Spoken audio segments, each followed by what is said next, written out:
Conversamos esta noche con Bernardo Navarrete, presidente del Consejo para la Transparencia. ¿Cómo está, Bernardo? Muchas gracias por acompañarnos. No, gracias a ustedes por invitarme.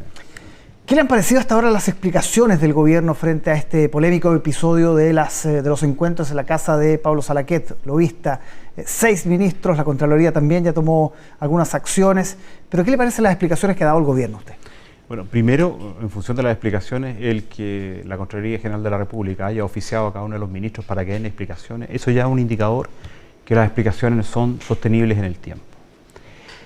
Importante recordar que, más allá de la ley de lobby, que es la que estamos escuchando reiteradamente, hay una ley expresa sobre probidad y conflicto de intereses, que en su artículo 1 dice: todo funcionario público debe hacer prevalecer el interés general por sobre el particular.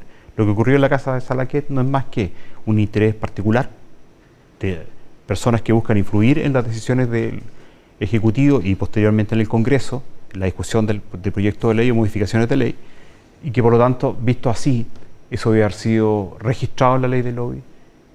Salaquet es lobista, eso es una profesión que en cualquier democracia es reconocida como tal, y cuesta entender que un profesional dedicado a ser gestor de intereses de particulares frente al Estado no lucre con ello. Eso ya es un tema que por sí mismo debería tenernos claridad de que cualquier explicación que ponga en esa situación asimétrica de que estoy gestionando y estoy recibiendo personas, uno se podría plantear: está la moneda, están las oficinas en áreas tan específicas y en particular que influyen en la vida de los chilenos, como el caso en el sur, si uno pregunta por la pesca, por ejemplo. Por la pesca. Claro. Ahora el gobierno dice: no toda reunión es lobby. ¿Qué le parece ese argumento?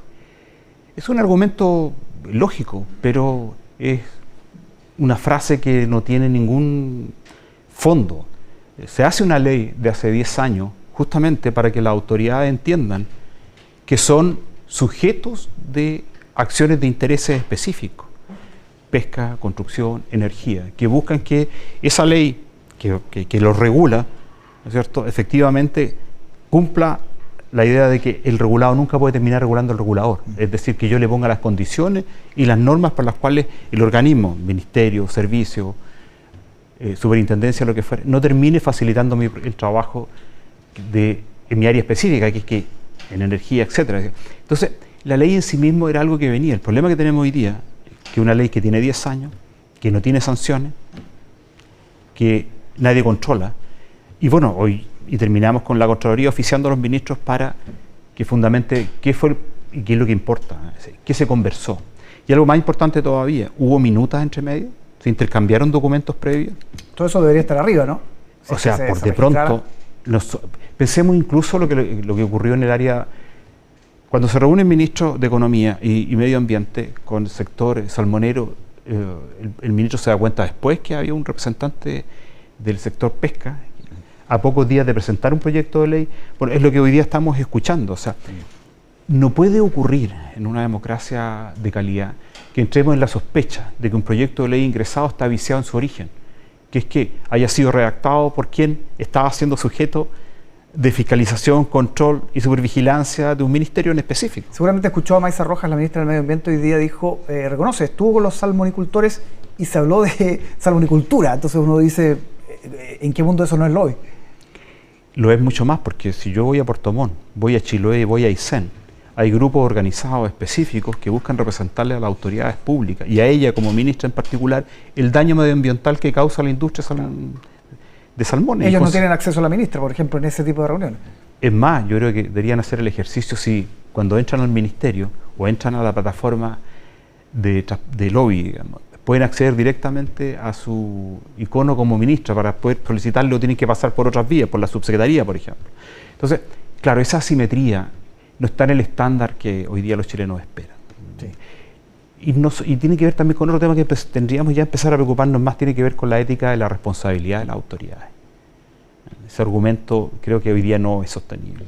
Sí, ahora sobre Salaquet, él es el que tiene la principal obligación de haber registrado esta reunión, ¿no? Él es lobista, está inscrito en el registro lobista, está afecto a la ley y no es sostenible tampoco que nos quiera plantear que ese es un espacio de todos los chilenos, como una casa, parafraseando esta idea de que esta es una casa de todos los chilenos donde concurrimos a discutir los grandes problemas del país. Eso no es cierto. Porque cuesta entender que un empresario de un área específica, donde su tiempo está monetarizado, vaya a disponer tiempo para discutir los grandes temas nacionales que no tengan relación con su propia industria. porque tengo al ministro de Economía por el impacto que tiene la industria salmonera en las regiones y los ingresos, que no es menor, pero también en términos medioambientales, por el daño que ocasiona. Entonces cuesta entender que esta situación que argumenta la ministra de Medio Ambiente no haya sido de interés para quienes querían gestionar sus intereses frente a ella. Hasta ahora Salaquet ha dicho que nadie pagó por ir a esas reuniones, por hecho que todavía que hay que investigar. ¿Se agravaría si es que finalmente se comprueba que los empresarios que estuvieron, los ministros pagaron por estar ahí? Lo que pasa es que yo creo que el problema de fondo es como lo decía al principio. ¿Alguien trabaja gratis en una industria del lobby? Mi interés es el bien común de los chilenos, es el interés nacional. Eso, primero, no es cierto. Yo soy lobista, soy profesional y me pago de aquello. Porque si pusiéramos ya un poco atención sobre la infraestructura, los costos, y es más, sabemos que ciertas personas también fueron invitados a exponer temas de forma gratuita. Cuesta entender que en ese mundo no haya sido en el fondo una lógica en la cual yo le estoy pagando a un tercero para que me haga el trabajo que un común de los chilenos no podría alcanzar. Para poder acceder. El tema de las sanciones, usted me decía, 10 años de la ley y prácticamente no hay sanciones. No hay nadie. Ninguna. Nadie ha pagado.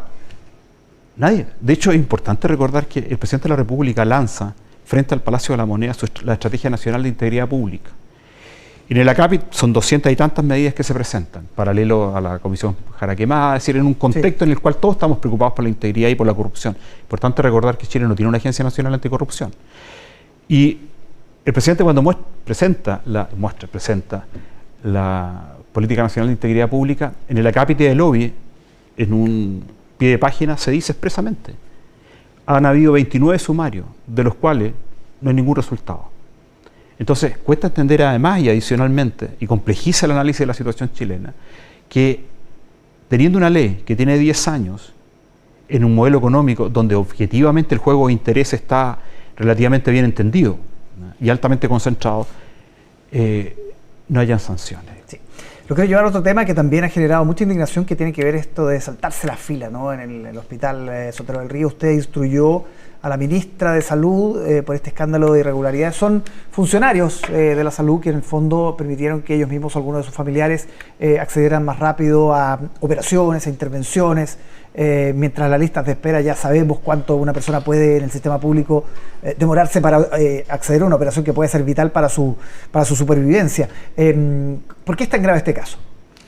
Por dos cosas. Una, porque los últimos datos que disponemos para el cuatrimestre de enero-abril del 2023, ¿cierto?, voy a citar expresamente: 10.447 chilenos murieron esperando ser atendidos. El 9% de aquellas personas que murieron lo fueron en lo que nosotros vamos a entender como el sector metropolitano sur, donde está inserto el hospital. Y lo segundo tiene que ver con la ética.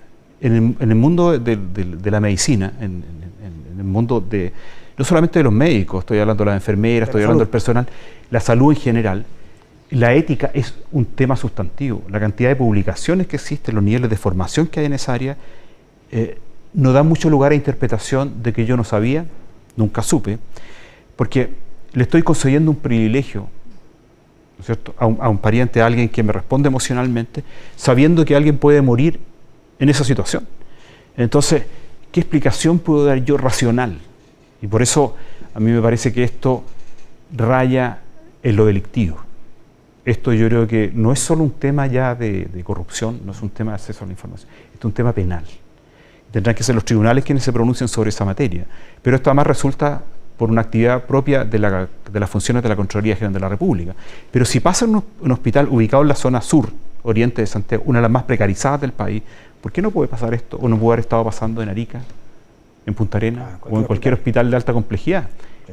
Importante que quienes nos escuchen entiendan que normalmente quien está en una situación de precariedad económica, está superditado a esta situación, entra por el sistema primario de salud municipal, es derivado secundario y termina en estos hospitales de alta complejidad.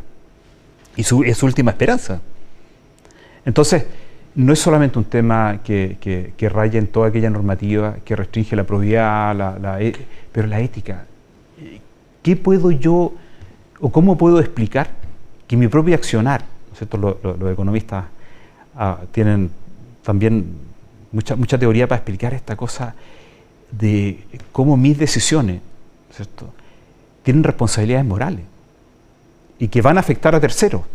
Entonces yo creo que nos encontramos en algo en el cual hoy día las instituciones del Estado responden y la ministra entrega la información para saber los procedimientos, qué autoridades entraron en el proceso, cómo se tomaron las decisiones, sino yo creo que tenemos que pensar que toda aquella institucionalidad que nos resguardadora de derechos está fallando. Nada más importante que la vida de las personas. Absolutamente. Bernardo Navarrete, presidente del Consejo para la Transparencia, muchísimas gracias por acompañarnos en Tele 13 Noche. Gracias por la invitación. Que esté muy bien. Vamos a revisar otras noticias.